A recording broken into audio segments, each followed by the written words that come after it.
Students, आज हम लोग स्टार्ट करने वाले हैं स्टैंडर्ड 10th के ज्योमेट्री का चैप्टर नंबर 3 का practice set number 3.2. Okay, the first question is two circle having radii 3.5 centimeter and 4.8 centimeter touch each other internally. Find the distance between their centers. Okay, मतलब दो circle है जो एक दूसरे को अंदर से टच कर रहे हैं. जो छोटे वाला सर्कल है उसका रेडियस 3.5 है और बड़े वाले का 4.8 है. तो हमको उसके रेडियस, उसके सेंटर के बीच में जो डिस्टेंस है वो ढूंढना है. ओके, तो देखिए ये वाला पी आर जो है वो बड़े वाले सर्कल का रेडियस है.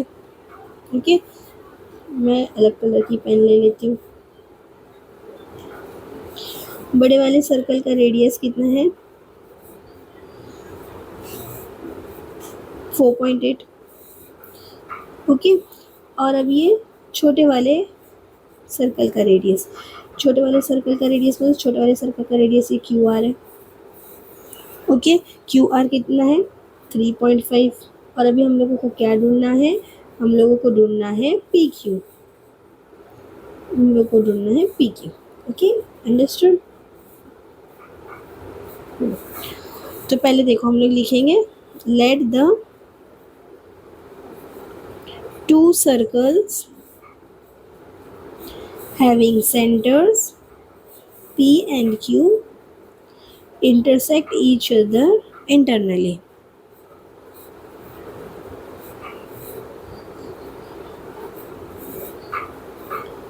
ये भी लिख देते एट पॉइंट P, मतलब पॉइंट P पे वो दोनों एक दूसरे को टच कर रहे हैं. और यहाँ पे हम लोग लिख देंगे QR is equal to 3.5 and PR is equal to 4.8. Okay, therefore by theorem of touching circles, theorem of touching circle से क्या प्रूव होता है कि P, Q और R जो है वो लाइन से है. इसका मतलब क्या हो जाता है? PQ is equal to PR minus QR. तो PR कितना है? 4.8 और QR है 3.5. तो दोनों को माइनस करेंगे तो कितना आएगा? 1.3 सेंटीमीटर. मतलब दोनों के सेंटर्स के बीच में डिफरेंस जो है, ये इसका सेंटर है बड़े वाले का, ये छोटे वाले का सेंटर है, ये दोनों के बीच में डिफरेंस कितना है? 1.3 सेंटीमीटर का. ओके, यहाँ पे ना आप लोग एक और रीज़न लिख सकते हो, the distance between the centres of two circles touching internally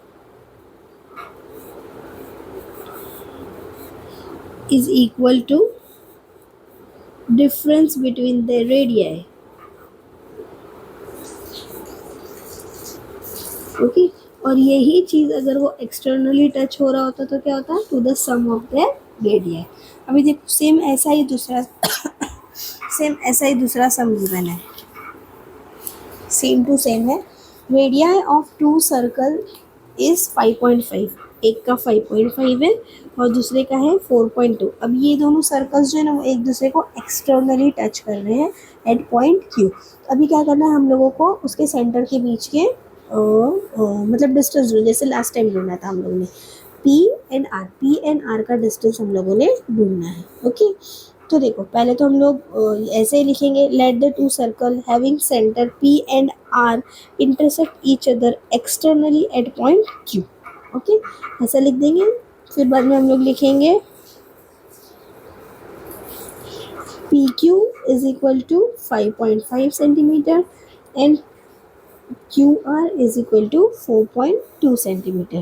Okay, the two circles touch each other externally.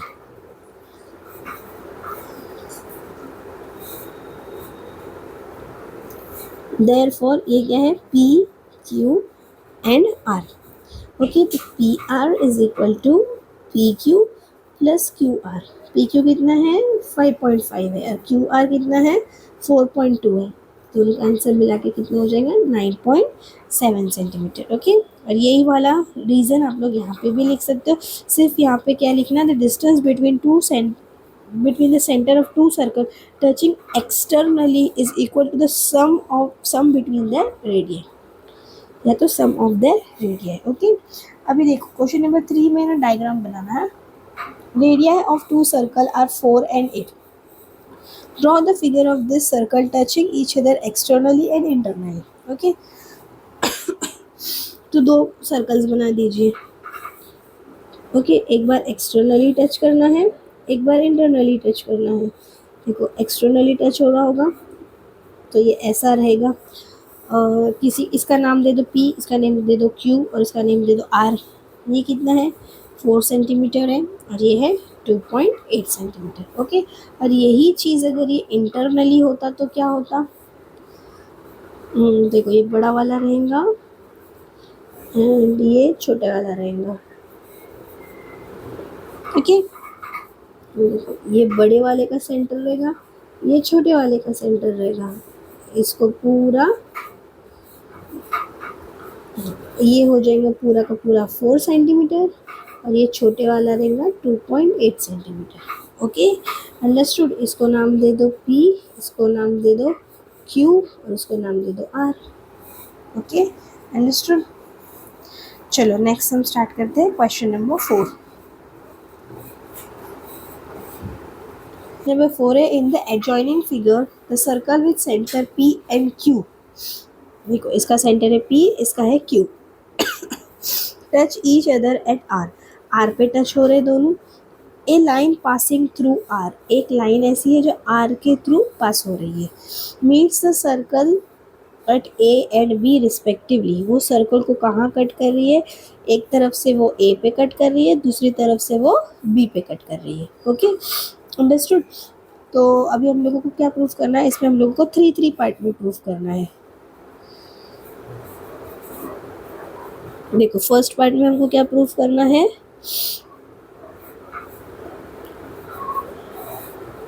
seg AP is parallel to seg BQ. Okay, देखो ये AP और BQ पैरेलल है, वो हमको प्रूफ करना है. तो जब भी देखो कभी भी कोई भी लाइन को पैरेलल प्रूफ करने को आएगा ना, तो हम लोगों को इनडायरेक्टली क्या प्रूफ करना होता है पता है, या तो दो एंगल्स अल्टरनेट एंगल फॉर्म कर रहे, या तो दो एंगल्स करस्पॉन्डिंग एंगल फॉर्म कर रहे, या तो दो एंगल इंटीरियर एंगल प्रूफ कर रहे. ओके, अगर ऐसे में का कोई पैर बनेगा ना, तभी हम बोल सकते हैं कि ये लाइंस जो है वो पैरेलल है. तो देखो आप लोगों को क्या लगता है यहाँ पे क्या बनने के चांसेस है. देखो यहाँ पे अल्टरनेट एंगल बनने के चांसेस है, क्योंकि देखो ये ऐसा होकर Z बन रहा है, ये ऐसे भी होकर Z बन रहा है ना. तो जो Z पे बनते हैं उसको हम लोग क्या बोलते हैं, अल्टरनेट एंगल्स. तो अगर हम लोग ये वाला जो पैर है सी ये वाला, अगर हम उसको अल्टरनेट एंगल प्रूफ कर देंगे तो हमारा काम हो जाएगा. ये लाइन दोनों जो है AP और BQ वो जो है पैरेलल प्रूफ हो जाएगी. ओके, तो पहले हम लोग ये ना एक एक करके लेते हैं. इन ट्रायंगल PAR, पहले हम लोग ये वाला ट्रायंगल लेते हैं. In triangle PAR. Okay, triangle PAR में क्या है, PA is equal to PR. देखो ये R है ना जो ऊपर लिखा हुआ मैंने, बट ये वाला पॉइंट है. ओके, R इसको ये R है, यहाँ से मिटा देती हूँ, वहीं पे लिखती हूँ. ओके, तो देखो ये AP और ये PR इक्वल रहेगा. क्यों, क्योंकि ये रेडियाई ऑफ सेम सर्कल है. और मैंने यही वाले चैप्टर के फर्स्ट एक्सरसाइज में बताया था कि अगर दो साइड इक्वल है तो दो ट्रायंगल्स भी इक्वल रहेंगे. क्यों, क्योंकि वो आइसोसेलेस ट्रायंगल बनते हैं. तो फिर angle PAR is equal to angle PRA. और इसका रीज़न हम लोग क्या लिखेंगे, आइसोसेलेस ट्रायंगल थ्योरम. मैं ज़्यादा शॉर्ट फॉर्म यूज़ करती हूँ, आप लोग प्लीज़ मत यूज़ कीजिएगा. ये हो गया फर्स्ट. ओके, अभी देखो ये वाले ट्रायंगल में जाते हैं अपन. इन ट्रायंगल QRB, अभी देखो इसमें भी दोनों की रेडियस इक्वल रहेंगी. QR is equal to QB. ये भी सेम वही रहेगा, radii of same circle. Okay, ये भी रेडियाई ऑफ सेम सर्कल होगा. तो फिर इससे भी हम लोगों को क्या मिलेगा, एंगल. ये दो एंगल सेम मिलेंगे.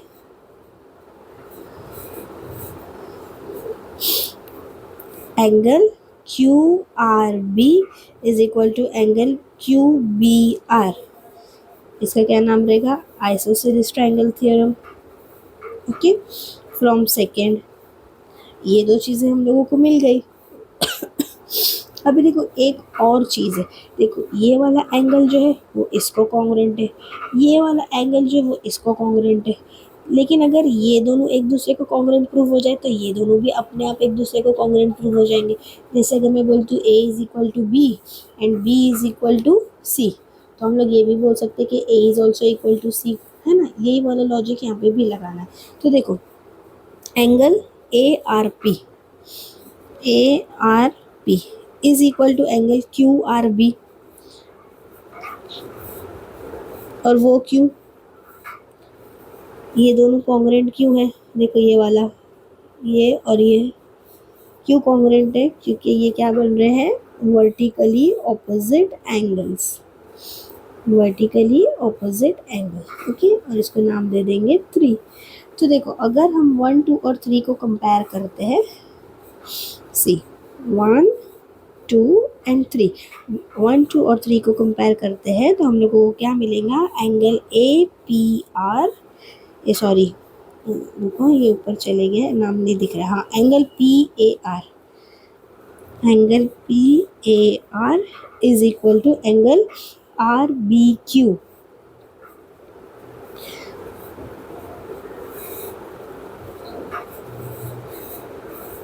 देखो क्यू बी आर, इसको क्यू बी आर लिख देते हैं। ओके, क्योंकि हमने ऊपर ऐसा ही लिखा है। तो देखो ये वाला एंगल और ये वाला एंगल, ये दोनों को मैंने कॉन्ग्रुएंट प्रूफ कर दिया। अभी देखो ये जेड पे बन रहे दोनों, तो ये दोनों एंगल क्या बन रहे हैं, अल्टरनेट एंगल बन रहे हैं। But this angles form alternate angle, है ना। मैंने आपसे यही कहा था कि इसको अल्टरनेट एंगल प्रूफ कर दो, तो क्या हो जाएगा, therefore line AP is parallel to line BQ by converse of alternate angles theorem। Okay, हो गया, एक चीज़ प्रूव हो गई। या तो फिर है ना ऐसा सब नहीं लिखना है तो ऐसा मत लिखो, डायरेक्टली बाय लिख दो, by alternate angles test. Okay, ये चीज़ प्रूव हो गई। अभी सेकेंड हमने क्या प्रूफ करना है, सेकेंड प्रूफ करना है कि ट्राइंगल ए पी आर जो है वो सिमिलर है ट्राइंगल क्यू आर बी से। ओके, तो अगर हम लोग ने दो एंगल्स को भी कॉन्ग्रुएंट प्रूफ कर दिया तो टेस्ट ऑफ सिमिलैरिटी से वो सिमिलर प्रूफ हो जाएंगे। तो देखो फर्स्ट वाला तो हमने यहीं पे प्रूफ किया है, वर्टिकली ऑपोजिट में angle A R P is congruent to angle Q R B. Okay, और फिर सेकेंड हमने यहाँ पे प्रूफ किया है, इसको भी नाम दे दो for fourth, angle P A R is congruent to angle Q B R, इसको क्या नाम दे देंगे हम लोग, फ्रॉम ये वाला किसे 3 से, फ्रॉम 3 एंड 4। अगर दो एंगल्स को अगर हम लोग ने कॉन्ग्रुएंट प्रूफ कर दिए, therefore triangle APR is similar to triangle QRB by which test, by AA test of similarity। Okay, second भी हो गया। अभी थर्ड पार्ट है, थर्ड पार्ट में हम लोगों को क्या प्रूफ करना है, एंगल RQB का मेजर फाइंड करना है if angle PAR is equal to 35 degree.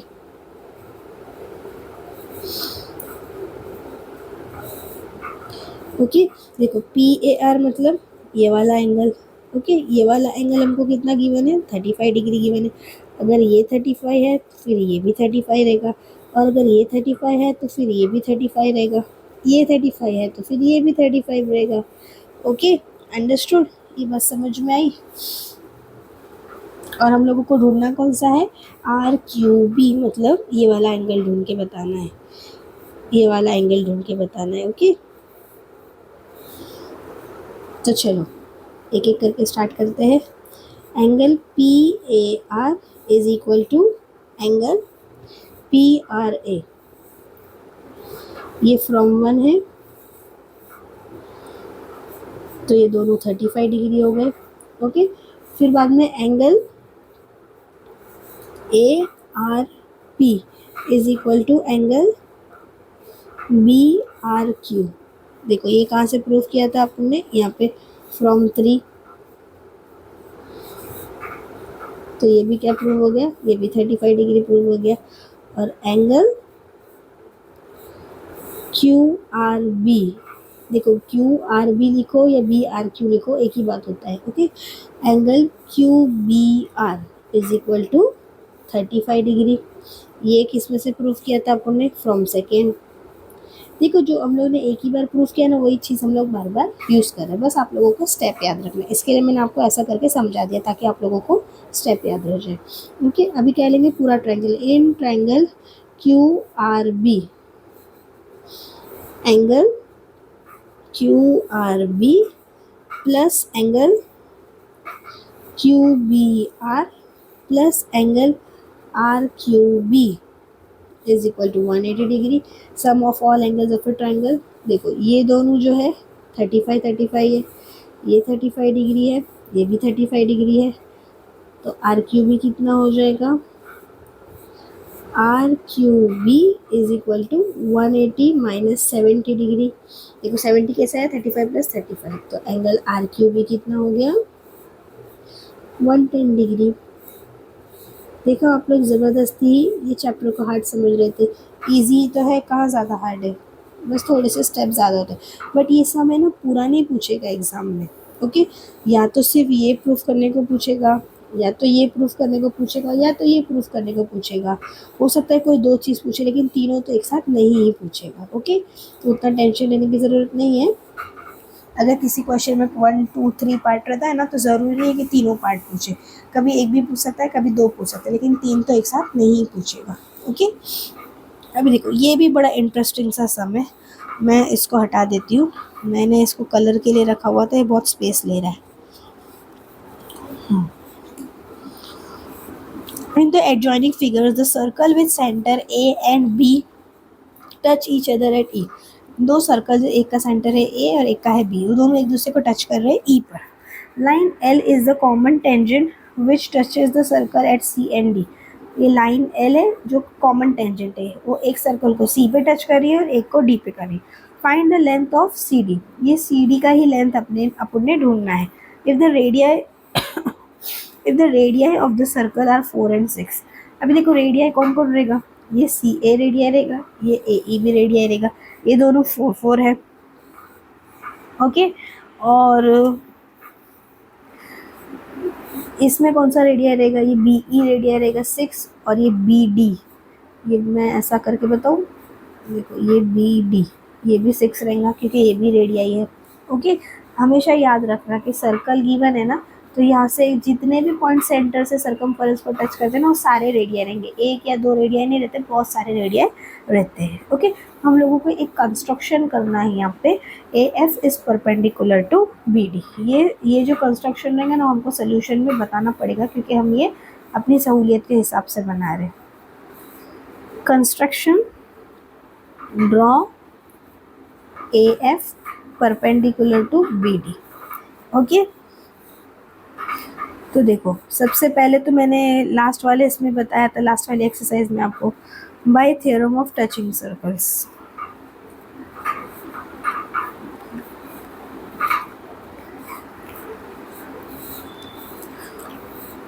AEB मतलब AE और B जो है वो एक लाइन में है। ओके, और एक चीज़ क्या होती है, देखो रेडियस परपेंडिकुलर टू टेंजेंट रहता है, तो मतलब ये क्या हो जाएगा, AC perpendicular to CD and BD perpendicular to CD। ये दोनों एक दूसरे को परपेंडिकुलर रहेंगे, क्या रहेगा, रेडियस परपेंडिकुलर टू टेंजेंट।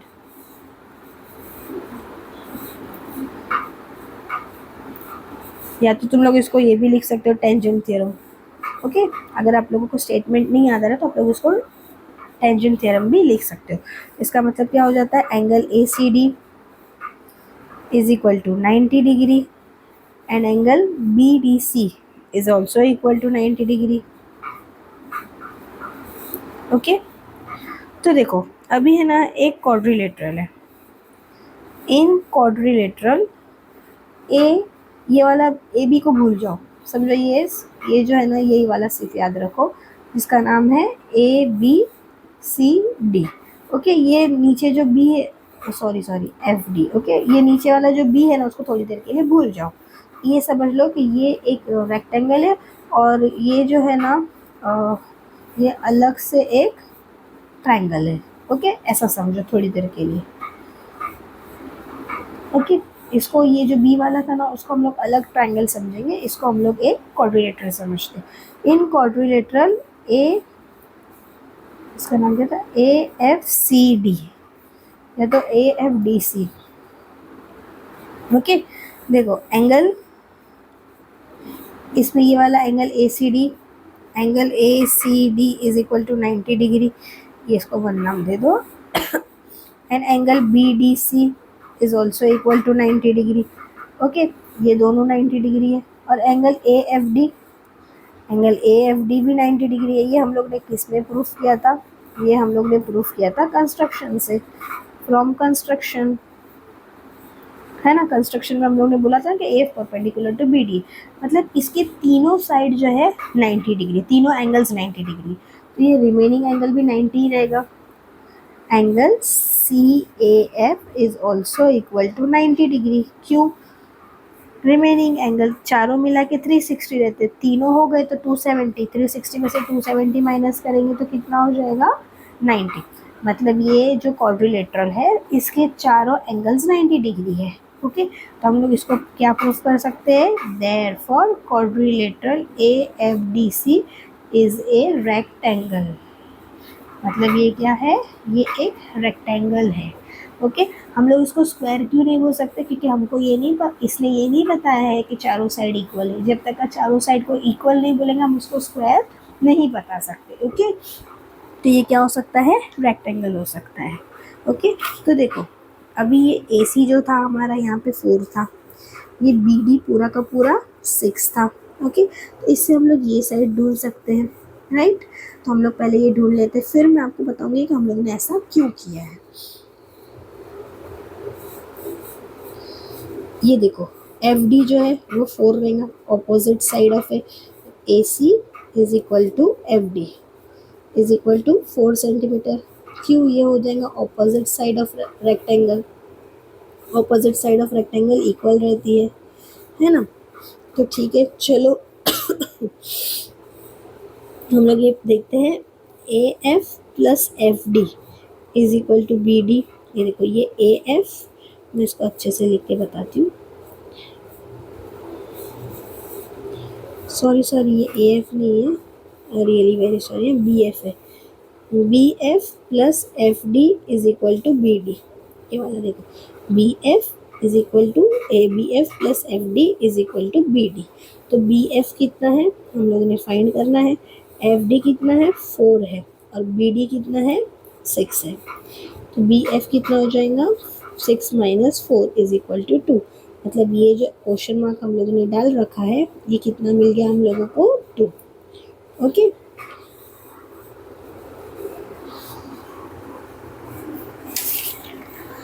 और ये देखो ये ए बी जो है, अब ये वाले डायग्राम को हम लोग रेफर नहीं करेंगे. अब ये वाले डायग्राम में देखो ये ए बी है, ये देखो ये एफ बी की लेंथ मिल गई हम लोगों को 2. अब ये जो ए बी है उसकी लेंथ कितनी रहेगी, A B is equal to A E plus E B. A E कितना है 4. यहाँ पे मैंने बताया था ना ए ई इज इक्वल ए ई और ई बी जो है वो रेडियस ऑफ सेम रेडियस है सर्कल के, इसका 4 रहेगा इसका 6 रहेगा. देखो डायग्राम बनाते टाइम ही मैंने आप लोगों को ये एक्सप्लेन कर दिया है. ये कितना हो जाएगा 10 सेंटीमीटर. अभी देखो अब ये वाले डायग्राम पे फिर से आते हैं हम लोग. ये 10 है ये 2 है, इससे हम लोग ये वाली साइड निकाल सकते हैं, ये 90 डिग्री है. ओके अभी ले लेते हैं in triangle A F B, angle A F B is equal to 90 degree. A F B जो है वो 90 डिग्री है. ओके तो फिर इससे हम लोग क्या कर सकते हैं, ये इसके ऊपर अपन पाइथागोरस थ्योरम लगा सकते हैं. By Pythagoras theorem. पाइथागोरस का थ्योरम क्या बोलता है? हाइपोटेन्यूज स्क्वायर मतलब A B square is equal to A F square plus F B square. Okay, तो ए बी स्क्वायर कितना है? 10 स्क्वायर।